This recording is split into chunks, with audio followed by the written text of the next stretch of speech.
Okay. सो आज हम जो टॉपिक डिस्कस करने वाले हैं दैट इज़ कंटेंट प्रोजेक्शन। किसी को पता है वैसे what is content projection? Anyone has a wild guess?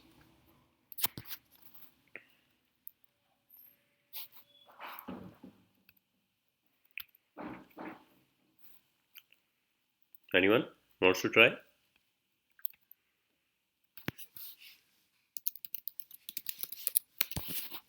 Okay.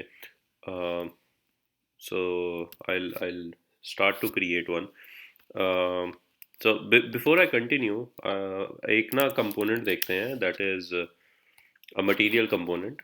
I won't be making such fancy component, but मैं idea दे देता हूँ कि what is content projection. So I'll show you two components in this library. One is the select box. What is that? Okay. अभी यहाँ पे ना जो चीज़ ध्यान से देखने वाली है ना वो ये सेक्शन है. सो what is happening here? जब मैं ये कोड लिखता हूँ, like forget for a moment about the code. This is what the output looks like. ये एक drop down है that is basically a select drop down where you can select one item. ठीक है. और इसके अंदर क्या है, इसके अंदर ना कंटेंट प्रोजेक्ट हो रहा है. अगर आप ये देखो, this is mat option which is a component. ठीक है, this is not something which is already available in HTML. So how is this text getting rendered inside it? क्योंकि अभी तक हमने जो देखा है, हम जब एक कंपोनेंट लिखते हैं ना, तो कंपोनेंट के क्लोजिंग और ओपनिंग टैग के बीच में कुछ नहीं लिखते हैं, बट यहाँ पे लिखा हुआ है and that is getting displayed inside that. अगर मैं इसको देखता हूँ, so that text whatever was written there is getting rendered. और अगर मैं अपना कोड देखता हूँ, so let's go to index file first, जहाँ पे हमने पहला कंपोनेंट लिखा था. If you see this stream root, अगर अगर मैं इसके बीच में कुछ लिखता हूँ, suppose I write hello, okay, and if I go to the application,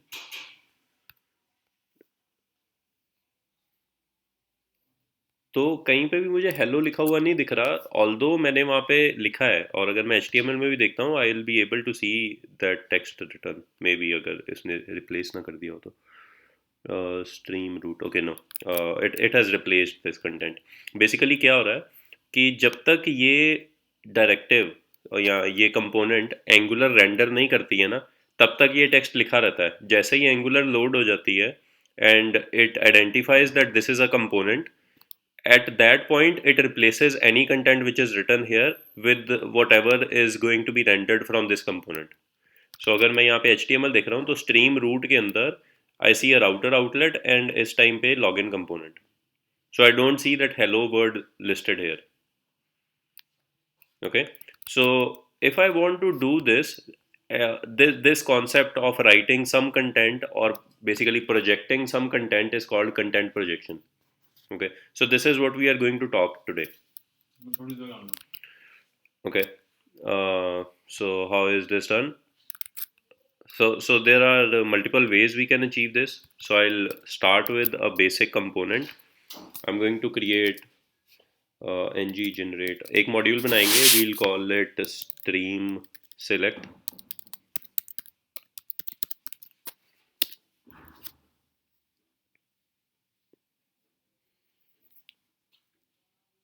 Okay. So we have a module.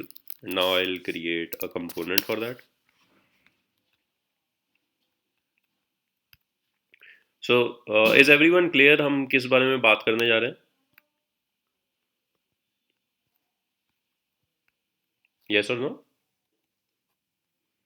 Yes sir, means कि हम ये कर रहे हैं ना कि किसी भी HTML ऑलरेडी जो डॉम डिफाइंड है, उसमें हम प्रोग्रामेटिकली या फिर हम कह सकते हैं कि डायनामिकली भी हम उसमें कोई अपना कंटेंट लोड करवा सकते हैं. एग्जैक्टली. अब इस चीज़ की ज़रूरत क्या है? इस चीज़ की ज़रूरत ये है कि मान लो कि आपने एक कंपोनेंट बनाया दैट डज नॉट नो कि वो किस सिचुएशन में यूज़ होने वाला है. ठीक है, just take an example of this select box. इसको नहीं पता कि ये किस सिचुएशन में यूज़ होगा. मैट सेलेक्ट ये वाला किस सिचुएशन में का मतलब है कि यहाँ पे अंदर क्या दिखाना है. It can be food dot view value, it can be any property, does not know which property is going to be rendered जब ये ऑप्शन खुलेगी, ठीक है। सो अगर इस कंपोनेंट को ये फ्लेक्सिबिलिटी एक डेवलपर को देनी है कि तुम कुछ भी इसके अंदर रेंडर कर सको, then it has to use content projection. Another example would be, यहाँ पे ना एक साइड बार करके साइड नैव एक है, this is basically that drawer. अगर यहाँ पे इसकी एग्जांपल देखें तो थिंक यहाँ पे एक example, so this toggle side menu जहाँ पे मैं ये कंटेंट रेंडर कर सकता हूँ। सो अगर मैं इसका भी टेम्पलेट देखता हूँ ना, तो इसके अंदर inside this drawer I can put any text. मुझे ड्रॉअर को इस बारे में पता होने की जरूरत नहीं है कि जब मेन्यू खुलेगा तो उसमें क्या क्या ऑप्शंस दिखेंगे, ठीक है। So this is something dynamic, it can be anything, so there has to be a way to project content. और अगर मैंने इसके अंदर कंटेंट प्रोजेक्शन नहीं यूज़ किया होता, तो what would happen is anything I write here would be replaced by the definition of this component. Am I making sense?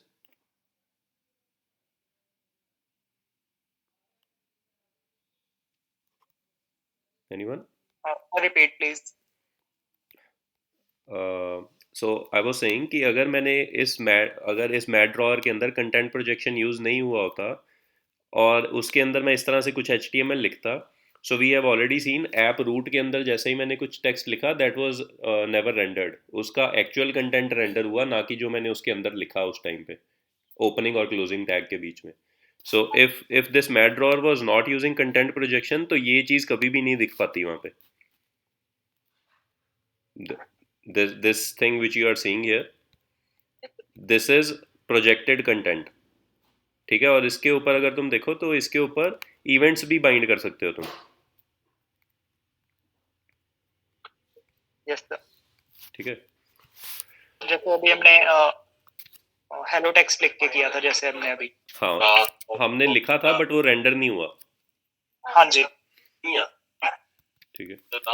तो okay, so I am going to export this component first of all. तो sir ये क्या पूरा HTML का structure ही वहाँ पे load कर देता है या वैल्यूज लिख कर आता है? किसकी बात कर रहे हो? कंटेंट प्रोजेक्शन की, जैसे हमने लास्ट वाले एक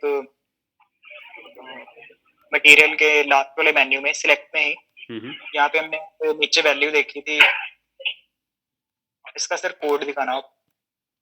यही कोड व्यू का यहाँ पे क्या वो पूरा HTML का कोड ही रेंडर कर देता है? नहीं नहीं, ऐसा नहीं है। So it does a lot with that. यहाँ पे अगर तुम देखो तो उसने उस कंटेंट को प्रोजेक्ट किया जो भी उसके अंदर था, जो भी उसके अंदर से तुमने उसको पास किया ना। हाँ जी, स्क्रॉल बंद हो गया, एक second.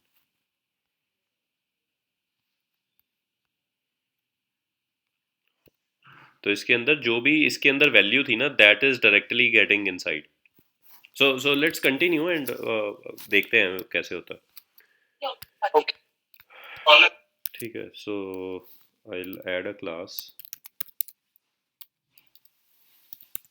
Stream select, okay, and इसके अंदर में भी हम सिलेक्ट ही यूज कर लेते हैं, okay. And then I can specify the options.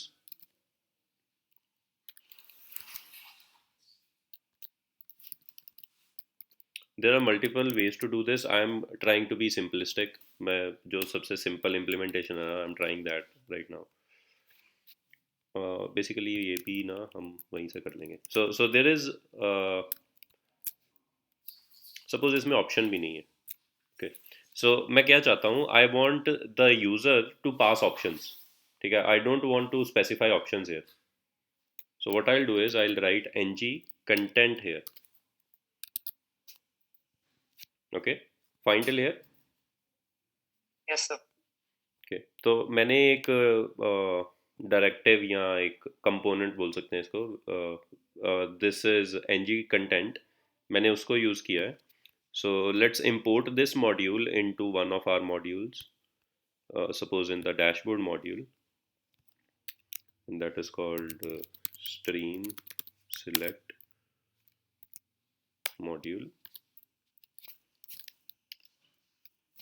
Okay, so if I go to the dashboard HTML, and here I want to use stream select. Okay, और इसके अंदर ना मैं ऑप्शन टैग्स डाल देता हूँ.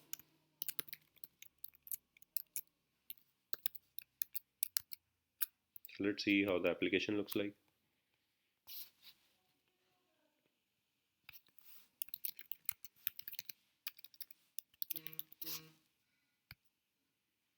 Okay, so यहाँ पे एक select box render हो रहा है, and that is working fine. Let's see इसका HTML जो rendered HTML है वो कैसा दिखता है. So this is what we had inside our that mat select, no sorry stream select, और उसके अंदर उसने क्या render कर दिया, दो options. So this is what gets rendered there.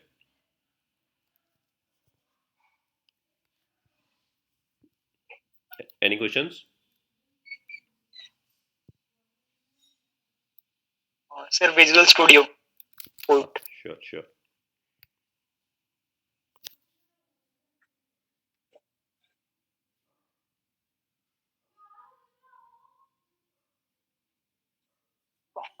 Sir ये तो मतलब HTML वाला मतलब पूरा ही रेंडर कर रहा है ऑप्शंस वगैरह वाला भाई. मतलब तो प्रोजेक्शन के अंदर तुम जो भी लिखोगे ना, that is going to be rendered as it is. हाँ जी. तो इसको सर हम मतलब कई ऑलरेडी मींस वहाँ पे ऑप्शंस अगर डिफाइन हो तो हम उसको अपेंड भी करवा सकते हैं अगर ऑप्शंस बढ़ानी हो इसके थ्रू. एग्जैक्टली कर सकते हैं ऐसा. ओके, सर इसको आइडेंटिफाई बाय कैसे करेंगे? दोबारा बोलना. इसको आइडेंटिफाई कैसे करेंगे? जैसे मान लो यहाँ पे दो सिलेक्ट और हैं. हाँ, तो हम एक सिंपल एग्जांपल लेते हैं. आई वुड से मुझे इस कंपोनेंट के अंदर ना लेबल भी लेना है एंड देन ऑप्शंस भी लेने हैं. तो यहाँ पे मैं एक CSS सिलेक्टर लगा रहा हूँ कि अगर उसके अंदर किसी एलिमेंट के ऊपर एट्रीब्यूट लगा होगा ना लेबल नाम का, तो उसको इस ng कंटेंट में रेंडर कर देना. ठीक है, सो लेट्स डू दैट. अभी इसके अंदर ही I will write one paragraph which is going to have an attribute called label. This is the label. Okay. So now when this gets rendered, so you see अभी मैं दो चीज़ें इसमें डाल रहा हूँ. एक मैं पैराग्राफ डाल रहा हूँ, okay, and the other thing I am putting here is this options. तो मैं यहाँ पे ये भी बता सकता हूँ कि मुझे इसके ऊपर कौन कौन से सिलेक्टर्स के लिए क्या क्या चीज़ कहाँ कहाँ पे रेंडर करनी है. अभी this is now taking a shape of a complex component where you can project multiple content. तुम प्लेस होल्डर अलग से प्रोजेक्ट कर सकते हो, तुम ऑप्शंस अलग से प्रोजेक्ट कर सकते हो. So getting this? Getting. Okay, so any questions till here?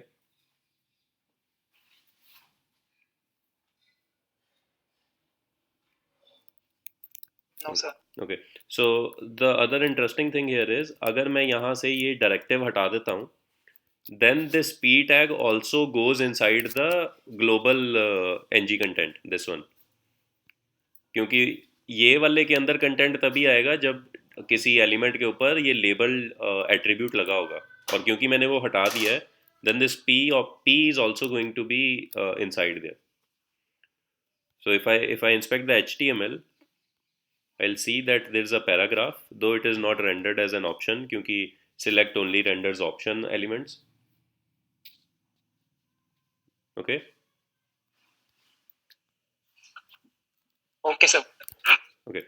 So for content projection, the first thing we have seen here is called ng content. Okay.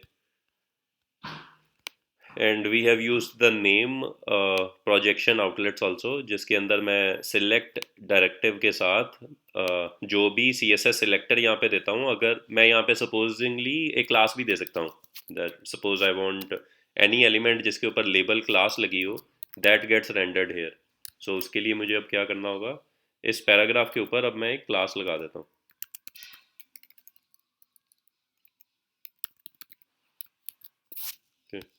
So now since it has that class label, तो ये यहाँ पे render हो रहा है।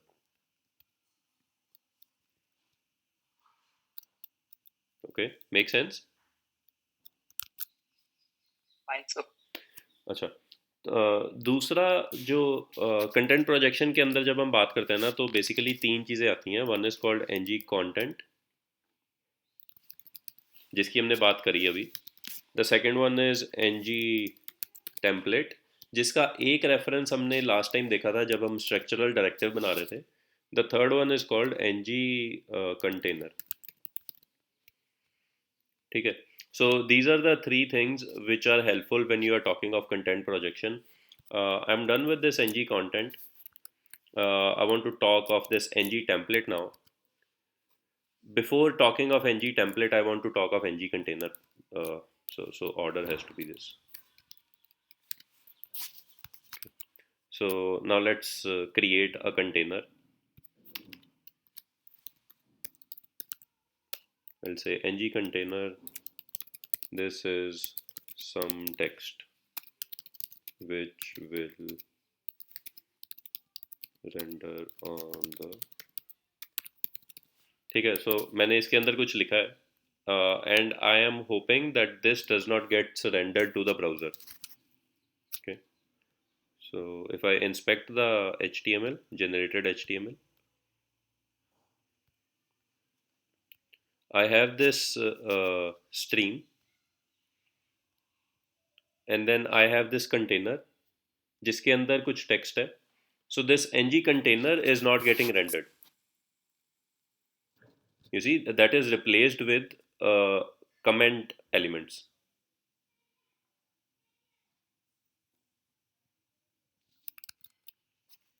I have this container here, but when I see the output, it is not getting rendered. So this is a very helpful directive. It is basically used.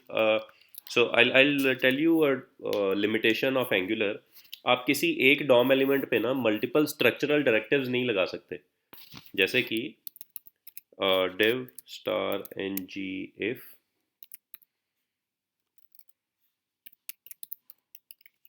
suppose I set it to true, and इसी के ऊपर मान लो कि मैं एक loop भी लगाना चाहता हूँ, ng for let I of 1 2 3 4, okay, and then I want this text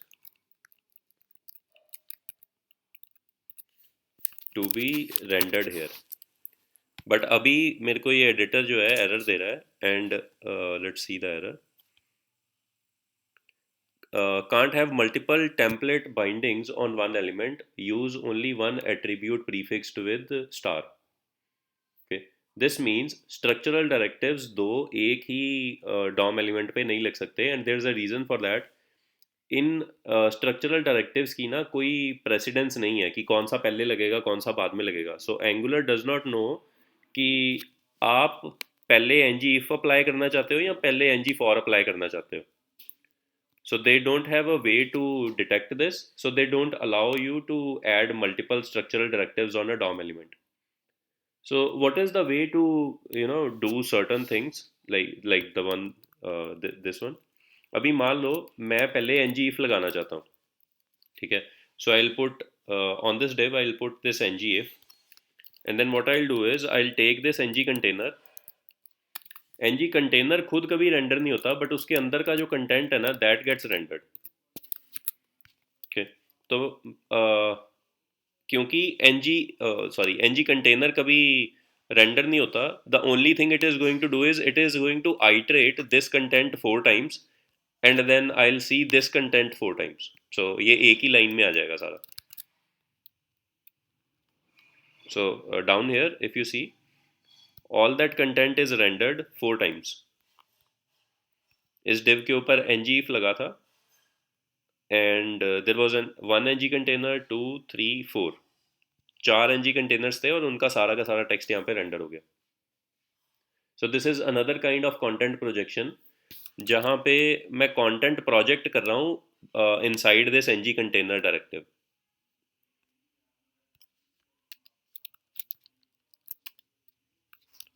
So ng container can be used like this. There is another use case for ng container. I'll show you. तो हम सबसे पहले क्या करते हैं, इसमें कोई question है क्या? How is this working? Yes, sir. हाँ बोलो. Sir, why do we use the div ng true here? मतलब आर यू टॉकिंग कि मैंने div क्यों लिखा है, कुछ और क्यों नहीं लिखा, या ng if true means कि पहले वो कंटेनर लोड नहीं कर रहा था, उसको कमेंटेड आ रहा था सारा कंटेंट, लेकिन अभी हो रहा है वो ng if true होने की वजह से आ रहा है या ng4 की वजह से मेनली? नहीं, कंटेंट तो पहले भी दिख रहा था. Let me show you. अगर मैं इसको ng कंटेनर को अकेला लिखता हूँ, even then it is going to render this content 4 times.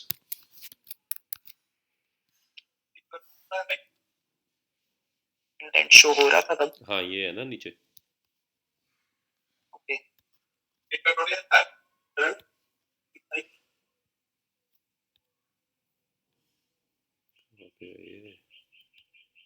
Select के बाद है ना? ये इधर है, अभी पता नहीं यहाँ पे किधर दिखेगा. ये रहा. So this is the first one, the second one, the third one and the fourth one. ठीक है, कंटेंट ng कंटेनर के अंदर रेंडर हो रहा है, but what I was saying is कि 2 स्ट्रक्चरल डायरेक्टिव्स मैं एक एलिमेंट पे नहीं लगा सकता. सो क्योंकि मुझे अगर 2 स्ट्रक्चरल डायरेक्टिव्स इस पे लगाने हैं, तो बेसिकली मैं करना तो ये चाहता हूँ ना कि ये कंटेंट जो है इस div के अंदर दिखे. And now suppose if I am able to host this content inside such a directive जो actually template में जाएगा ही नहीं, DOM में जाएगा नहीं, which gets replaced with a comment. तो I am actually achieving that thing. मैं इसी एलिमेंट के ऊपर 2 स्ट्रक्चरल डायरेक्टिव लगा तो रहा हूँ, क्योंकि एक मैंने इस पे लगा दिया, एक ng कंटेनर पे लगा दिया, एंड दिस ng कंटेनर, हाँ, ये ng container is going to convert into a comment. So this content which is inside ng container is directly inside this div element. Okay sir. ठीक है. So अभी angular के पास एक तरीका है, उसको पता है कि पहले मुझे ng if इवेल्युएट करना है, अगर तो ये सही होगा, ट्रू रिटर्न करेगा, तभी मुझे ये फॉर लूप करनी है. So it becomes easy for the framework. Otherwise उसको नहीं पता चलेगा कि पहले क्या करना है. अगर वो पहले लूप कर देता और ये ng फॉल्स होता, तो वो सारी कंप्यूटेशन जो वो इसके लिए करता, सपोज ये 100 बार आइटरेट होना, तो 100 डॉम एलिमेंट्स बना के फिर उसको हटाने में जितना एफर्ट था, this simplifies that process. Okay.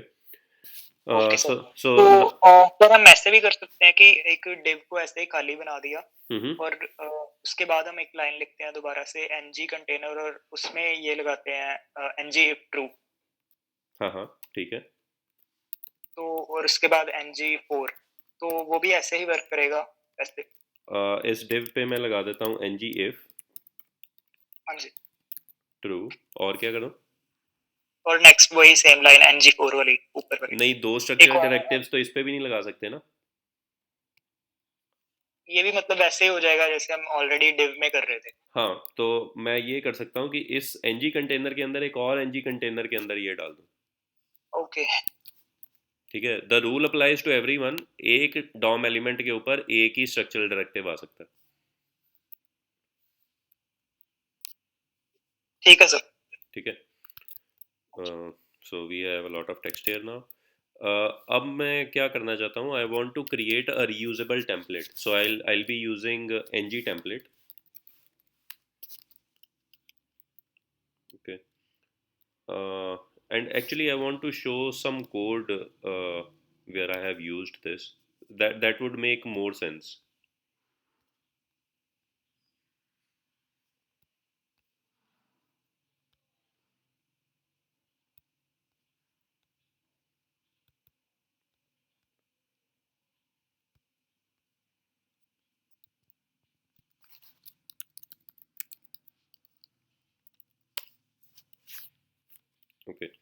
सो मैं एप्लीकेशन भी चला देता हूँ so that we know what I am talking of here.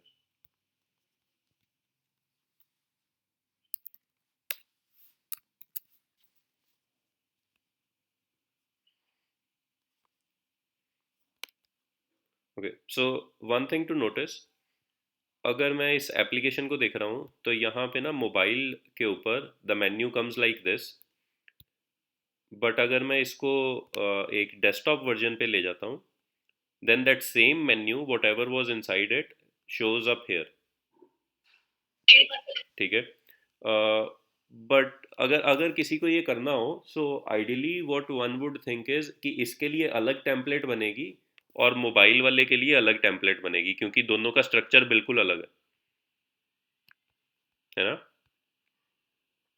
ये ऐसा वर्टिकल दिख रहा है, वो हॉरिजॉन्टल दिखता है. So there has to be some difference in the template also. ठीक है. कलर कॉम्बिनेशन भी अगर देखो, वो वाइट था, ये ब्लैक है, इसके ऊपर होवर इफेक्ट है, उस पर कुछ और था. सो so let's see how I have done this here. Okay. What is this guy doing? अच्छा, ये वो दूसरा है. ठीक है. This section which I have highlighted, this line 17 to 19, this is actually that menu. और यहाँ पे मैं क्या कर रहा हूँ, I am using ng container to inject a DOM element that is defined by this menu template. ठीक है. So this is another content projection जहाँ पे मैं ng container use कर रहा हूँ with one structural directive that is called ng template outlet. Okay, so why I was keen to tell ng container first, because अभी जो हम use करने जा रहे हैं ना, that is ng template, and the way to inject ng template is you have to host it inside the container. ठीक है. So let's see what is inside this menu template. Okay, so this is basically an ng template जिसके ऊपर जिसका नाम हमने रखा हुआ है menu template, and this gets injected.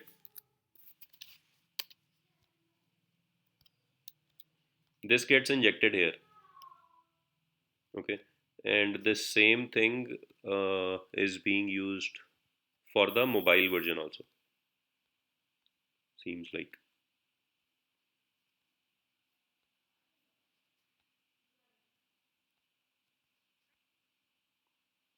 Okay, so this is the nav. This entire is the nav. Then I have this toolbar. इस toolbar के अंदर जो toolbar है ना, that is only shown for the mobile version, right? तो इसके अंदर ये toolbar दिखती है. This is actually that mat side nav, I think. I have to check though. I don't remember. नहीं, it is not. Basic CSS लगा हुआ है. It is not mat side nav. तो ये जो है section, if I talk of this, so this is basically a combination of UL and LI. ठीक है. इसके अंदर एक UL है, then it has multiple LIs, और उन LIs के अंदर हमने menu items रखे हुए हैं. So if I see that template, this one, इसके अंदर वही UL है and we have these LIs. ठीक है. और ये लॉगिन वाले के ऊपर एक कंडीशन लगी है कि अगर एक MD डिवाइस होगी ना तो ये नहीं दिखाना. MD डिवाइस अगर किसी ने बूटस्ट्रैप पे काम किया है, then MD is one break point. तो एक लार्ज डिवाइस, मतलब एक डेस्कटॉप डिवाइस के ऊपर हमने वो लॉगिन वाले बटन को हाइड कर दिया. It is there but it is not visible. तो ये वाला जो बटन है लॉगिन का, it is hidden because of that display MD none. अगर मैं ये क्लास हटा देता हूँ यहाँ से, then it starts to appear here also. ठीक है. But we already had this login button for an MD device, so इसलिए हमने ये वाला नहीं लगाया यहाँ पे. ओके. और इसकी जो CSS है, दैट इज बेसिकली चेंजिंग. अगर मैं इसकी SAS फाइल में जाता हूँ, तो यहाँ पे हमने ब्रेक पॉइंट्स के बेसिस पे उसको सेट करा हुआ है कि वो किस तरह का दिखेगा एल आई और वो सब ना. So it is basically controlled through C S S. हमने मेन्यू के लिए सेम ही स्ट्रक्चर यूज़ किया है but it is changing its style based on the dimension media queries के साथ. ठीक है. And if you see the media queries are the ones which we had initially discussed. Bootstrap के ये functions हैं जिसको हम यूज़ कर रहे हैं. This is a mixin by bootstrap. ठीक है. And I am passing a dimension to it and changing the style based on that. ठीक है. So now with this familiarity we'll create one of our own. ठीक है. तो हम अपना एक टेम्पलेट बनाते हैं यहाँ पे. आई will call this again. what should I call it? Say menu. और जो टेम्पलेट वेरिएबल्स होते हैं ना, they have to be defined with this hash symbol. When I do this, so I have this variable accessible to my template and my code also. मैं view container के साथ इसको access कर सकता हूँ. ओके. ng template इसके अंदर मैं कुछ भी लिख देता हूँ अभी के लिए ना, like suppose paragraph hello. Okay. Now how is this thing useful? Suppose ये इसके अंदर मैंने कुछ ऐसा लिखा है which is going to be reused within this template. Now I am not talking of a component which is reusable. I am talking कि एक ही component के अंदर मैंने कुछ ऐसा लिख दिया है जो उसी component के अंदर multiple times दिखना है. ठीक है. So if there is something like that, तो मैं उसको extract out कर सकता हूँ एक template के अंदर. और मान लो मुझे उसको दो जगह दिखाना था. एक मुझे टूल बार के सिलेक्ट से पहले दिखाना है. I will write an ng container here और इसके ऊपर मैं एक डायरेक्टिव लगाऊंगा that is ng template outlet. I will pass in the template name. ठीक है. और दूसरा मान लो मुझे दिखाना है कहीं और, may be down here.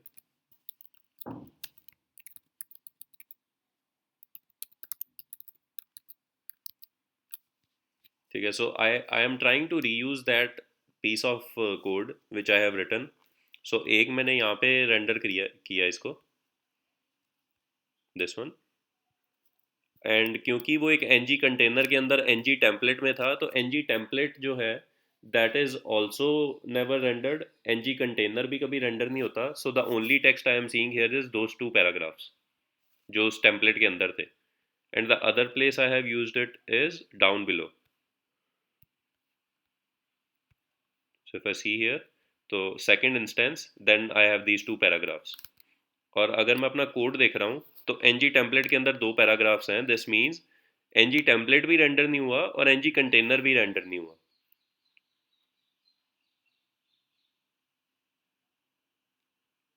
Okay. Any questions? नहीं करते हाँ मैं सॉल्व करता है. No question. Okay. So, all right. So this is one thing. Now, at some times we want to hydrate our template. By hydration, what I mean is, मुझे कई बार ना इस टेम्पलेट के अंदर कुछ वेरिएबल्स यूज़ करने होते हैं. वैसे अगर ये जो टेम्पलेट है this is within no let me rephrase it. अगर इस टेम्पलेट के अंदर मुझे इसी कंपोनेंट की कोई चीज़ों को एक्सेस करना है ना, I can do that. But I will share a video. उस वीडियो के अंदर ऐसा है कि ये जो टेम्पलेट है ना that is not going to access the things from this component. It is going to get those things from somewhere else. तो उस केस में ना टेम्पलेट ng टेम्पलेट के ऊपर हम वेरिएबल्स भी क्रिएट कर सकते हैं. But let's see for now कि अगर मुझे इस कंपोनेंट के किसी फंक्शन को कॉल करना हो, मान लो मैं ये लॉग आउट फंक्शन कॉल करना चाहता हूँ इस हेलो के क्लिक पे. So I will say click and then I will call this log out. Okay. And let's see if that clicks work और नॉट. ओके. एक हेलो यहाँ पे लिखा है कि यहाँ पे लिखा है. मैं किसी एक पे क्लिक कर देता हूँ and as soon I click on that hello text, it takes me to this login screen. So this means कि कंपोनेंट के सारे फंक्शंस और प्रॉपर्टीज को मैं ng टेम्पलेट के अंदर एक्सेस कर सकता हूँ. ठीक है. Now I suppose I want to use some variables here. Okay, I want to use the name property. So I have to append this name with the keyword let and put a dash between these two. Okay, and I'll print out the name here. तो अभी अगर मैं ऐसा करता हूँ ना, so nothing gets rendered inside that name क्योंकि name is not defined right now. Okay, I'm not seeing that before this hello I should see this name, but I'm not seeing it right now. So what I have to do is जहाँ पे and I'll pass this name only on one section. I'll say context.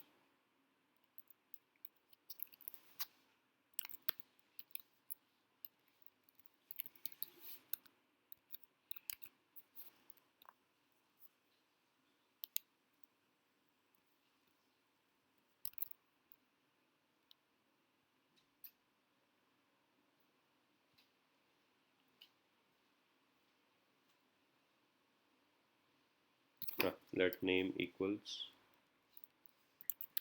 name.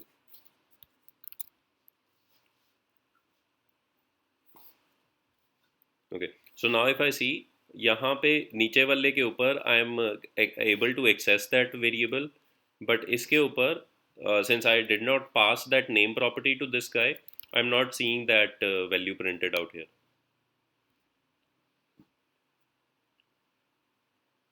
Okay, so मैं कर क्या रहा हूँ यहाँ पे I am passing some context to this template. ठीक है, और उस context के अंदर मैंने एक name property पास की है. So the local variable is called name. I can call it first name if I want to, but I am saying the first name is equal to, from the context I want to take the name property, and here I have to use the first name. Okay, so with this change also I'll be able to see the first name printed out here, but for this one I don't see that. Okay, I can pass, similarly I can pass multiple options.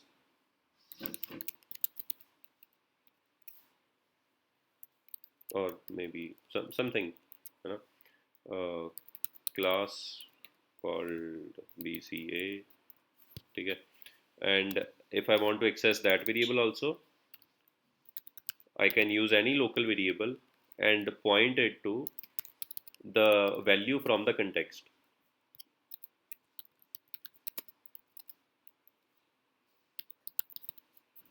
ठीक है, तो मैंने यहाँ पे local variable का नाम grade रखा है, but it is referring to that class property from that context. और यहाँ पे फर्स्ट नेम लोकल वेरिएबल का नाम है and the property it is referring two is name.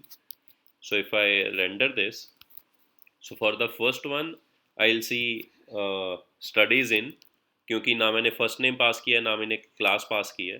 But in the second one I see Rohit studies in BCA. Okay, I want to hold on this one only. I want you guys to go through that video, which is basically talking of content projection, where the template takes a value from the parent to hydrate itself. Basically उसके अंदर क्या होगा कि ये जो container है ना, इसकी जो टेम्पलेट होगी, it is going to basically take these variables and based on these variables it is going to hydrate itself. अभी के लिए मैं ऐसा अगर मैं इस टेम्पलेट को इसी कंपोनेंट में डायरेक्टली यूज़ कर रहा हूँ और कंटेंट प्रोजेक्शन को यूज़ नहीं कर रहा, मतलब एक कंपोनेंट के अंदर से, so this does not make sense. अभी दिस थिंग इज फ्यूटाइल, मतलब कोई इसका पर्पज़ नहीं है, क्योंकि any way I can use all the variables of this component, dashboard component inside this template. So passing those things as variables does not make much sense. But there is another way to project content where this thing makes a lot more sense. Okay, and I'll share that video in the group. So yeah, that's it. Any questions? Sir menu template से हम hello को access कैसे कर रहे हैं, वाले option वाले hello को? ऑप्शन वाले हेलो को, ये वाला, the one inside this p tag. Yes sir, इससे हम ऊपर वाले एलिमेंट को भी एक्सेस कर रहे हैं ना, उसको भी हम मैनिपुलेट कर रहे हैं।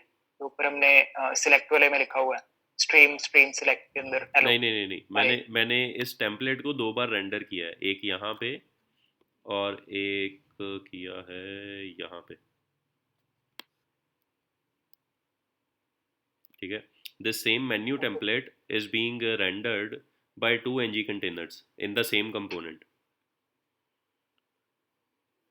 This is the same thing I was referring to inside this application, जहाँ पे अगर मैं मेन्यू टेम्पलेट को सर्च करता हूँ, so one it is being displayed on the mobile version, ठीक है, and the second it is being displayed on the desktop version, but I have not repeated that code which actually renders the template, which is this u and li setup.